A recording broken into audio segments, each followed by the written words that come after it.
Thanks, everybody. Welcome to Build. I'm your host, Ricky Camilleri. Grappling with climate change is the most important issue of our time. It's not even really an issue. It is literally the difference between life and death for the planet, which means life and death for all of us. One of the most terrifying aspects of climate change is that it's not a quick flick and we die. It's a gradual change over the course of years that changes how we live, where we live, our resources, our safety, our economy. And even as the UN predicts that by 2030 we will feel significant and irreversible changes to our lives, our federal government is doing little to prepare us. In fact, they seem to be speeding up the process. Taking its name from the nationalistic and ill-informed phrase, "I represent the people of Pittsburgh, not Paris," uttered by our current president, the new documentary, Paris to Pittsburgh, doesn't just present the problems we face, but also some of the solutions cities and states are using to combat rising sea levels, droughts, and to promote clean energy. Let's take a look. The United States will withdraw from the Paris Climate Accord. I was elected to represent the citizens of Pittsburgh, not Paris. Pittsburgh? Now, what was upsetting about that, and that alliteration, was a stereotype of our past. But Pittsburgh is poised and ready to lead in the 21st century. We're seeing cities and states and companies and individuals saying we are still in, even with the president pulling us out of one of the most important treaties, when every other major country in the world has said we are going to come together and commit to dealing with climate change. I continue to be shocked at how close the water is encroaching just on the beach. Sea level rise is completely apparent in Miami. We had 6.5 foot of water on the main level of the house for over a week. Stuff that was in our bedroom wound up in the garage, and stuff that was in the garage, I imagine that's way down in Louisiana now. The storms are becoming stronger in Puerto Rico. The worst thing is to think that that reality will repeat. Not a lot survived that fire in Ventura County. It burned so hot that everything just liquefied. To not be able to save anything, it was just really hard. If we're going to avoid breaching catastrophic levels of warming, we need to be putting our foot on the renewable energy acceleration pedal. The transformation towards a renewable energy future is the greatest economic opportunity of the 21st century. Businesses have lined up to say we're still committing to the Paris Accord because it's good for their bottom line. My daughter Faith, she made the decision that wind was where she wanted to be. This is an opportunity that hasn't been available in America for a long, long time. The solar industry is offering that second chance opportunity to individuals like myself. It doesn't matter if you're Republican, Democrat, Independent, you have a role to play here. And if we look at it as an American Marshall Plan, we can exceed the goals of the Paris Agreement. This is the start of us taking control of our future. We have the right to a future. We have the right to these basic necessities that we need to live. We, the people, need to take action. Our lives are at stake here. Everybody, please welcome from the Nat Geo documentary, Sidney Beaumont and Michael Bonfiglio. Okay, great. Paris to Pittsburgh, as I said, the ill-informed nationalistic phrase uttered by our president when he pulled out of the Paris Climate Accords. That is where you are basing the name of the documentary. But I feel like you are turning it. You're twisting it. You're showing us what it actually means. Can you talk about that? Sure. Great to be here. Thanks again for having us. Thanks for coming. Yeah. Yeah, I mean, it was an irresistible sort of way into the film when President Trump uttered that phrase that I am the president of Pittsburgh, not Paris. And certainly I had met Bill Peduto a year ago today in Bonn, which was the COP23 UN conference that was in Bonn. There's one happening right now in Poland. And he's a great person, and he, was willing to stand up and say very clearly, "No, President Trump, you are not our president with respect to this issue." So again, it was just a sort of a self-evident way of getting into this story that we were very interested in telling. Right, it illustrates that just because he thinks that he is the president of one place and not another place doesn't mean that climate change and global catastrophe isn't going to happen from Paris to Pittsburgh and all across the globe, and that we're all kind of responsible for changing that. You know, we can talk about all of the dire things that are happening right now that we've seen in the last few years, but we could also, let's start on a positive note and talk about some of the people that you interview in this documentary that are actually seeing positive signs, that are actually working towards solutions when it comes to climate change. Can you talk about some of the people in Iowa that you spoke to?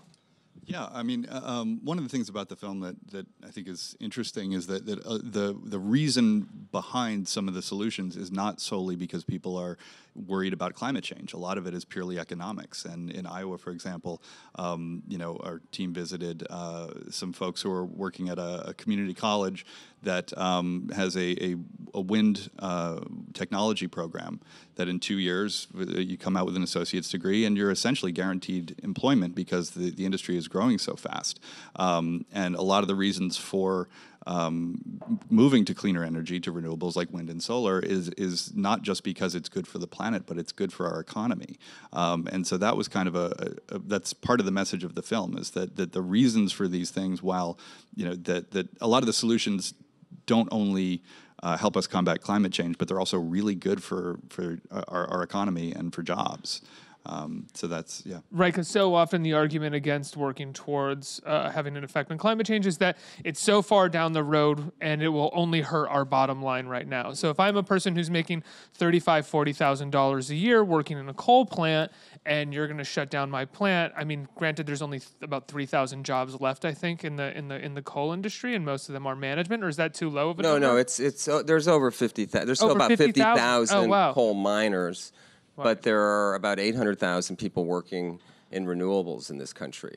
So it's, you know, clearly there's a huge gap between it, and it is a declining industry. I mean, we've seen continued closure or announcements of the retirement of coal plants over the last number of years.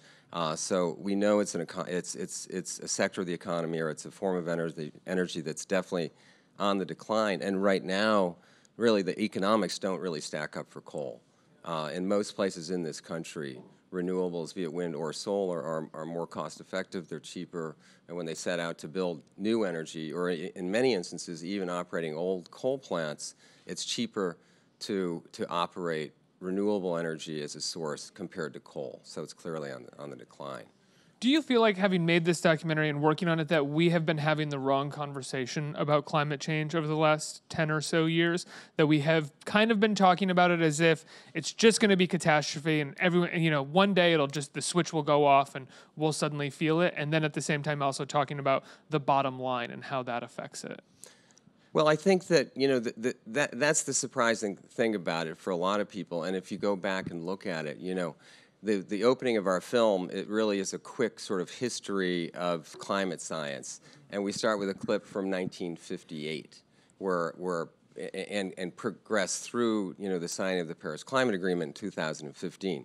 Scientists were saying from that moment that the science was pointing in the direction that increased carbon and other greenhouse gas emissions are going to bring us to a potential point of catastrophe. So the fundamental science is not that difficult, nor is it that mysterious. It was known very early on in the process. And some of the, you know, of course, our understanding of, you know, sort of the fine-tuning, the details of exactly, you know, the human fingerprints on climate impacts have certainly, you know, we have a greater understanding of those. But the essence of it was there. The problem is that there are a whole set of forces that prevented people from really wanting to accept it, and that's in a way human nature. But what we're seeing now, both, you know, over the last few years, and now with some of the recent reporting from the Intergovernmental Panel on Climate Change, and this most recent National Climate Assessment, is telling us what we're all experiencing in every place around this country and the world, which is, it's come home to roost. We're really starting to feel it. Right, you interview a man I believe he's just outside of Miami, right? And he's sort of boating around what feels like kind of the swamp areas around Miami. And one of the things that he says that I think is one of the most important things about climate change right now that we're going to feel the immediate effects of is migration. Yeah. People are going to start moving because sea levels are going to rise in Miami. It's going to get swallowed by the ocean. People are going to have to move places. And we already see wars being started because of that. Like, one of the major arguments about Syria is that the war was caused by migration due to a drought, due to climate change. Yet those are rarely the conversations that we hear when it comes to climate change. Do you think that's going to start changing? I think it's already begun to change, and there are results of that we're not personally, right now in the U.S. we're not seeing wars in our country because of it, but we are seeing things like housing costs are going way up in places like Northern California, where there's a lot of reasons why housing costs are going up, but the fires have displaced so many people. And if you try to rent a home in that region now, good luck if you're a regular person. In Miami and that region, people are having a hard time getting insurance for their homes. And that's going to continue to change. And just in Northern California specifically, if there are places where a lot of people are living in their cars because they've been displaced. What do we do with these people? How do we take care of them? And that's only going to get worse. And globally, as you said, there's a lot of climate change is at the root of a lot of conflict. These are big ideas, and it's kind of hard to get through to people, but when we see flooding like in Florence after the hurricane, or Irma, or any of these natural disasters, we start to feel it a little bit more closely. And if we can make that connection that the reason for this is the changing climate, I think people are going to start waking up. Since the most recent climate-related disasters in the country, that just this past year, it seems as though President Trump himself has kind of changed his tone a little bit on how he talks about climate change, in the sense where he doesn't just outright deny it. Now he says something along the lines of, I think he said, something is happening, but it could go back. I don't know, which is, classic Trumpism. Yeah. But in some ways, is that a silver lining in and of itself, that the top Republican in this country, who are notorious for disregarding or denying climate change, are kind of coming forward and saying, yeah, it's undeniable? Well, I think, some of the recent reports that have come out of the federal government, which, obviously the administration could have tried to adjust some of those findings, really... I tried to dump it on the Friday after Thanksgiving as well. on Black Friday, which in a certain way I think backfired because the media picked up on that. And I think that particular report, because of the sort of the strength of the evidence and what people have been experiencing over the last couple of years at least, really pointed to some serious, urgent, and not in the distant future kinds of issues that we're talking about here, hundreds of billions of dollars. When you have something like hurricane or the 2007, as we mentioned in the film, the 2017 hurricane season, or that season was totaled $306 billion in damages. This is a tremendous hit to the economy and to people's livelihoods. And as Mike was pointing out, their well-being and just being able to sort of function in these communities. So I think it's been increasingly apparent that we can't deny it. Whether the president is going to, come around to the scientific consensus, I can't predict. I know recent studies are showing people across the entire political spectrum, independents, Democrats, and Republicans. Now there's now a majority of individuals, when polled according to this recent poll, that suggests that climate change is happening. It's impacting our lives, and they're concerned about it, and they want the government and our institutions to start dealing with it. So it seems like there is an an increase in awareness and emerging consensus on it. The question is, as you raised, is it going to be fast enough? Are we going to be able to scale up to be able to really address it? Right. That actually was my next question for you. Do you feel like there's still time?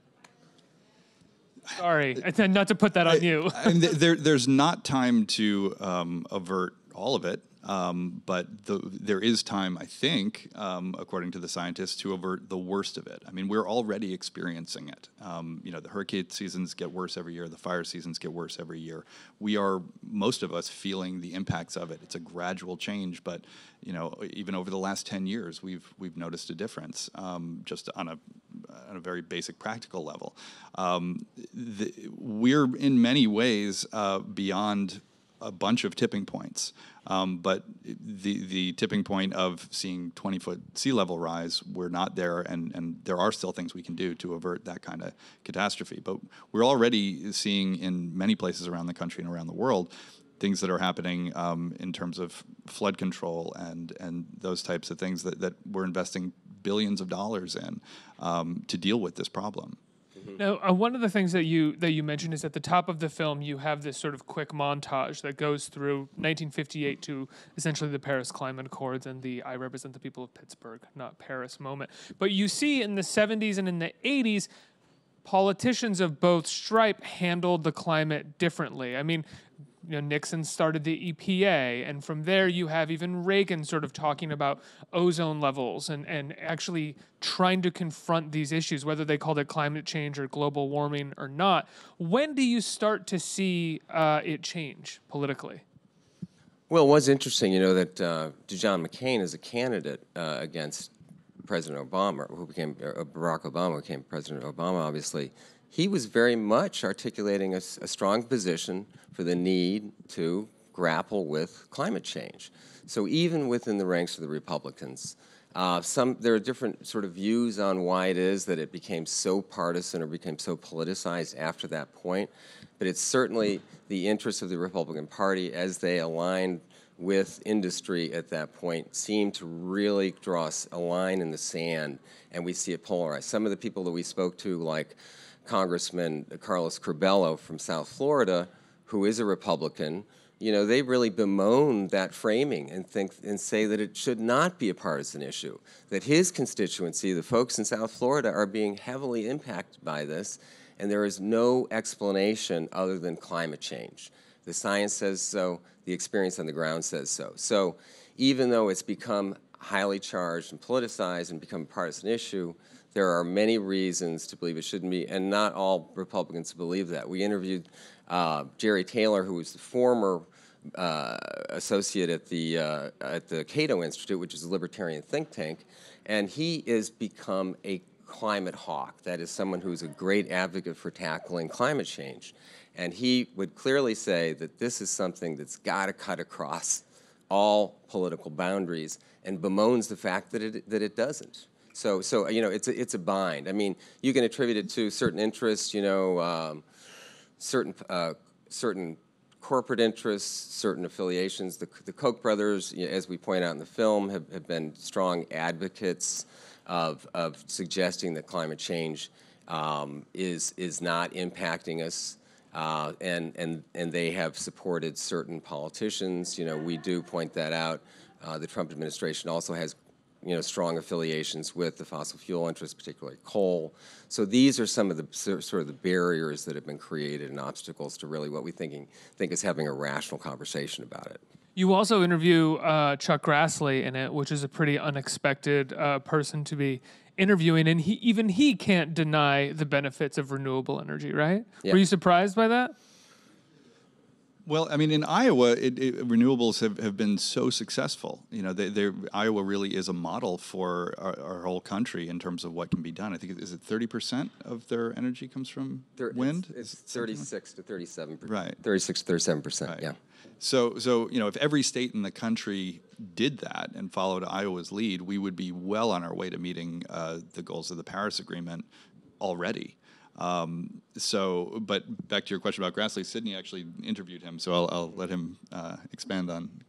Yeah, he sees it as very much in the interest of his constituency, of his community, of the citizens of that state, and it's clear that it is. Given the number of jobs that are there and the prospects for growth in that industry. But what we have to do is scale it, and every day as it comes down the pike, there are greater or mounting evidence that from an economic standpoint, it's in our benefit to pursue renewable energy. We need to basically embrace this sort of fourth industrial revolution, which is about renewables and greening our economy.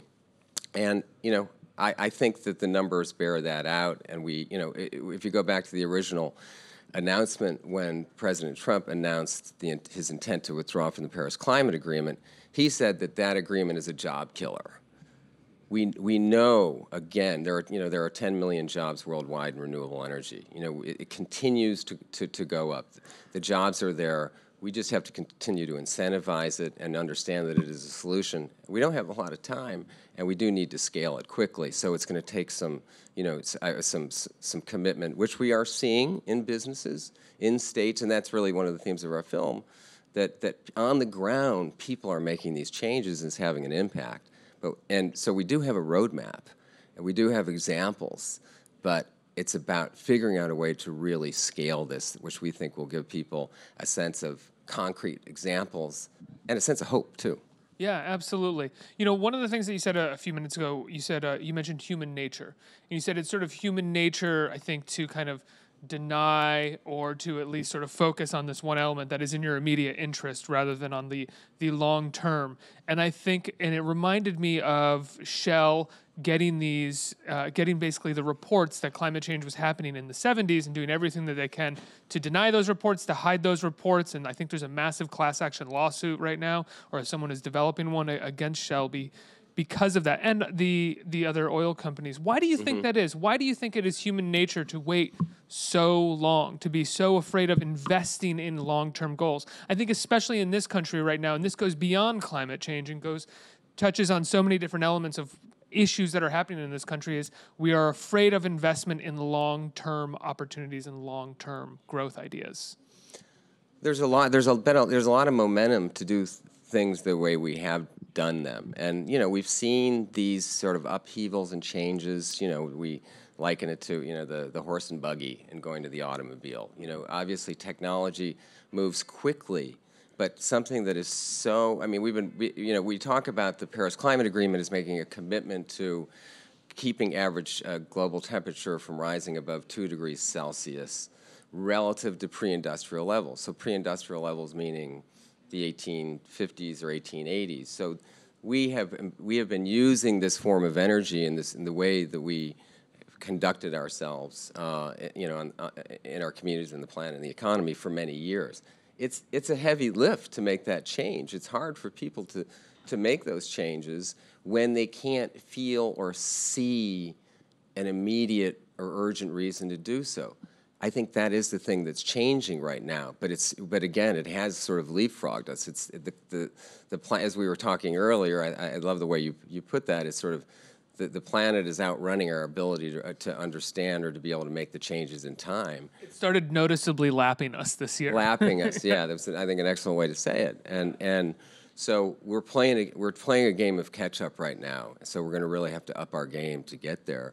But as we were saying, the scientific reports that have come out, while also pointing to these dire outcomes that we could be looking at, are saying that there are solutions at hand if we can scale, if we can implement. And I think that's really the focus of our film. And I think people also, another sort of aspect of this, sort of the emotional or the human aspect to it, is that people are feeling a little bit paralyzed. They're feeling a little bit checked out. So we are trying to tell stories that really identify relatable, individual, personal stories in communities that people can say that those people look like me or have a similar experience. It may not be my community. It may be their community, because we do travel around the U.S. to tell these stories. But to bring it home to folks and understand those things and personalize it, I think helps give people, sort of the imagination, in order to see how it's affecting us, and also in those same communities really focusing on how we can bring about change as well to tackle this problem. Absolutely. Let's get some questions from our audience. I think we have a couple of them. Right here, hi. Hi. I was wondering, because you mentioned the Cato Institute, and it got me thinking, do you think in combating climate change, the responsibility falls mostly to the government to help its citizens, or to the free market and to corporations to do their due diligence and take responsibility for the consequences that their actions might have on the planet? I think it's a bit of both, and they work together. I think, the government needs to regulate and to set standards in order to, to keep business in line. What we're finding, in our current administration that's doing nothing in terms of that stuff, in many cases rolling back regulations, is that we're seeing the private sector is actually leading the way in many ways, because they know that their constituents, their customers, and their employees are demanding this stuff. They're also seeing the economic benefits of it. You know, in the film we talk about, you know, Facebook and Google and Apple they're all investing in server farms and things that are run on renewable energy because it's good for their bottom line as well as their reputation, et cetera. So the two forces need to work in conjunction in order for it to all work. But you know, when the private sector is allowed to do whatever they want, that's a problem, and that's where the government needs to step in and create guidelines and enforce them. Yeah, but there was tremendous leadership on the part of the private sector. We saw, even in the wake of the announcement by the president, hundreds of companies stood up and said, no, we do really believe that we have to stay in the Paris Climate Agreement. And they made personal commitments as companies to fulfill those obligations, even though they weren't being required to or held to that by this international agreement. So, you know, again, we talked about the corporate interest. It's not universally, you know, against trying to grapple or tackle climate change. There are a lot of companies that are doing great work. And that's a place that we as consumers can make choices about that kind of stuff and support businesses that we feel are representing our values. I think that's one of the unfortunate ways that it's been framed by not just this administration, but people who are opposed to tackling climate change. Is this idea is once you tackle climate change, you essentially are regulating the free market to hell, and they have no option and no choice, and now you're against freedom in this country of some kind, which is so clearly not the case. As you said, all these businesses are standing up and saying, no, this actually works in the free market economy. This is how we progress and innovate. Yeah, I mean, we used to allow child labor. We used to allow all kinds of things that we don't allow anymore because it's crazy. You know, we need to look at this in the same kind of a way. Yeah. One more question. Hi. What would you say is the most surprising thing you learned making this film that maybe you didn't know before? That's a good question.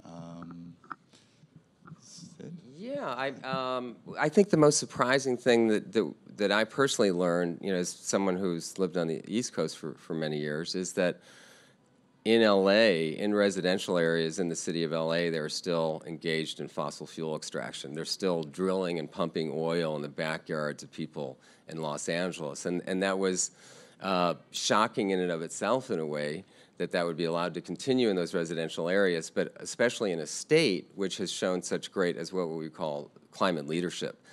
So these tensions between sort of the old way, the fossil fuel past, and the fossil-free future are still playing out, and they're playing out on the ground in Los Angeles, where we have a mayor there, Eric Garcetti, who's doing terrific and tremendous work, along with a lot of other people in the city, to bring about this transformation. Yeah, those aerial drone shots of the oil fields of Los Angeles are incredible and shocking, because as someone who goes to LA, you rarely actually see them. They're somehow, as much as they're maybe in a backyard, they're just far enough away where you don't have to, they're not in your mind at all. Yeah, absolutely. Yeah. Michael, Oh, I was just in terms of surprising things, you know, again, I'll mention Iowa. You know, our team went out there, and it's really just remarkable the opportunity that is there, especially for young people, to work in the renewable energy field.